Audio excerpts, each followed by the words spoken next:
कारण ठाकुर अभिशाप पड़े आमे माने सठिक रे चलई परिबा ना चली परिबा ना केवल आस्था विश्वास को कुठारघात नुह मन सीधा सीधी भाव ईश्वर को गोटे अपमान बोली कह मकर संक्रांति दिन महाप्रभु को उपास रखीदवा केड़ बड़ कथा आर वर्ष शीतर बाहर रखी दिखाई विपद आसो ओडिशा को जो विभिन्न प्रकार समस्या आसो एमाने कंप्रोमाइज करें शुणु आम ए बाबद एति कहवा जे महाप्रभु लिंगराजंकर नीतिकांति सठिक भाव में चालू से भितर जो बुझामणार अभाव अच्छी बा कौन अभाव अच्छी तेणु ताकू मंदिर प्रशासन यहाँ को गुरुत्वर सहित नहीं से भितर आलोचना करी ये केस को समाधान करूँ जदि ये केस को समाधान न हो बारंबार महाप्रभु लिंगराज उपास रे ताले ये आम भुवनेश्वरवासी बोधे मु भावुँ क्षतिकारक हम विशेषकर ओडिशा को मध्य क्षति हम कारण ठाकुर अभिशाप पड़े आमे माने सठिक रे चलई परिबा ना चली परिबा ना एटी विभिन्न प्रकार महामारी विभिन्न प्रकार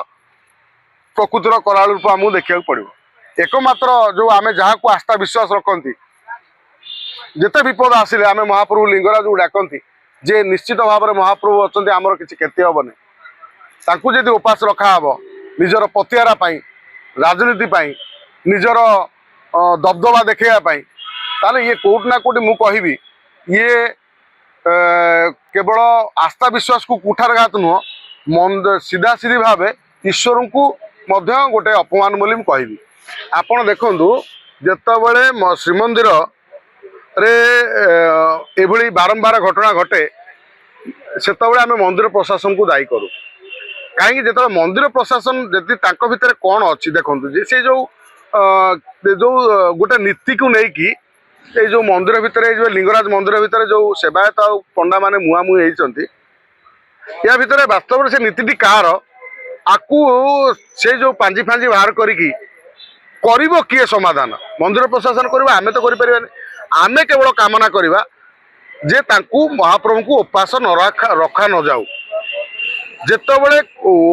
हिंदू मानकर बड़ पर्व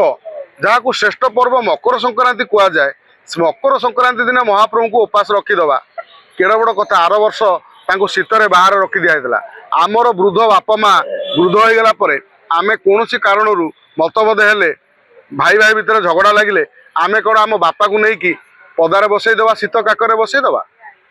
जो एभली होउची ठाकुर को लेकिन एमाने जो पतियारा विस्तार करने चाहते ठाकुर को राजनीति करने तार जो व्यवहार कराऊँच यह व्यवहार करा न जाऊ आपको मंदिर प्रशासन आउ पूरी ना आम ओडिशा प्रशासन ओडिशा सरकार यह दृढ़तार सहित या समाधान करूँ जदि समाधान न हो ताले ओडिशा को जो विपद आसो ओडिशा को जो विभिन्न प्रकार समस्या आसो एमाने ताकू कंप्रोमाइज करें मु कहबी जे पूर्व वर्ष जो भली लिंगराज मंदिर में एभली दृश्य आम देखी वर्तमान काली आम देखिले आज नीतिकांति चली श्रृंखलित भाव में किंतु तांको भितर एकता ना यह केमिति स्थायी कंप्रोमाइज स्थायी समाधान हम से दिगरे आम मंदिर प्रशासन और ओडिशा सरकार मिलित भाव में बसी समाधान करंतु केवल धर्म कथा कही भोट नहीं आउ लोक मान भोकुआ नक